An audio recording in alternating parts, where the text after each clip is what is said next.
નમસ્કાર, આપ જોઈ રહ્યા છો લખત ન્યૂઝ અપડેટ ચેનલ। તમામ સમાચાર અને અપડેટ મેળવવા માટે ચેનલને સબસ્ક્રાઇબ કરો અને બેલ આઇકન પર ક્લિક કરો જેથી તમામ સમાચાર અને અપડેટ તમને મળી રહે।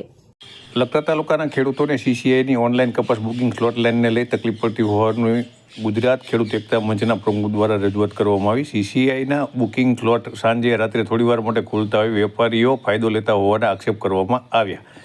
લખતર તાલુકાના ગુજરાત ખેડૂત એકતા મંચના પ્રમુખ રાજેશભાઈ ડાભી દ્વારા લખતર મામલતદારશ્રીને લેખિત રજૂઆત કરી છે કે સરકાર દ્વારા ખેડૂતોને પોષણક્ષમ ભાવ મળી રહે તે માટે સીસીઆઈ દ્વારા ટેકાના ભાવે કપાસની ખરીદી શરૂ કરવામાં આવી રહી છે, પરંતુ ઓનલાઈન રજીસ્ટ્રેશન કરવા માટેના સ્લોટ સાંજના અથવા રાતના જ ખુલતા હોય છે। સાથે ગામડાઓમાં નેટવર્ક પ્રોબ્લેમ રહેતા હોવાથી ખેડૂત પારવાર મુશ્કેલી અનુભવી રહ્યા છે।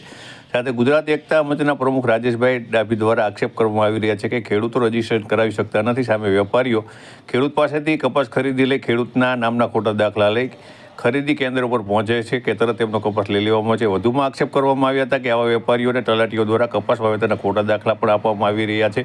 સાથે ખરીદી કેન્દ્રના અધિકારી કર્મચારીઓ પણ કયા કારણોસર આવા વેપારીઓની તરફેણમાં કામ કરી તે સમજાતું નથી તેમ જણાવી લખતર મામલતદારશ્રીને આ અંગે યોગ્ય ઘટતું અને પારદર્શક કામગીરી કરવામાં આવે તેવી લેખિત અને મૌખિક રજૂઆત કરવામાં આવી હતી અને તેમના દ્વારા આવેદનપત્ર આપી અને જણાવવામાં આવ્યું કે તાત્કાલિક ધોરણે આ અંગે ઘટતું કરવા જોઈએ જેથી કરી ખેડૂતોને નુકસાન થાય નહીં। મારું નામ રાજેશ ડાભી છે। લખતર ખેડૂત એકતા મંચના ઉપપ્રમુખ તરીકે મારી નિમણૂક કરવામાં આવી છે। ત્યારે અત્યારે ટેકાના ભાવે જે સરકાર કપાસ ખરીદવા આવે છે એમાં ખેડૂતોનો સ્લોટ બુકિંગ થતા નથી। 31 તારીખે 7:30 સ્લોટ બુકિંગ કરવાનો 7:30 સમય હતો, પરંતુ ખેડૂતો પોર્ટલ ખોલે અને સબમિટ કરે એ પહેલાં 3 થી 4 સેકન્ડમાં પોર્ટલ બંધ કરવામાં આવે। આમાં ખેડૂતો કઈ રીતે સ્લોટ બુકિંગ કરી શકે અને જેના અભાવે ખેડૂતો ઓછા ભાવે એટલે કે 11,500, 1200, 11,500, 1300 સુધી કપાસ ખેડૂત વેચવા માટે મજબૂર બન્યો છે, કારણ કે સ્લોટ બુકિંગ થતા ન હોય અને એનો કપાસ વેપારીઓ રોજ ખરીદી કરીને એકને એક ગાડી લઈ અને સીસીઆઈમાં લઈને આવતા હોય છે।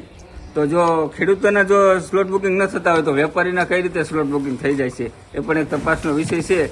મામલતદારશ્રીને મેં આવેદનપત્ર આપ્યું છે કે આ બાબતે તપાસ કરી અને યોગ્ય કાર્યવાહી કરવામાં આવે તથા આ લોકોના જે અંદર કામ કરે છે લોકોના તમામના કોલ ડિટેલ પણ કાઢવામાં આવે અને સીસીટીવી કેમેરામાં ચેક કરવામાં આવે તો આમાં મસ્ત મોટું કૌભાંડ સામે આવી શકે।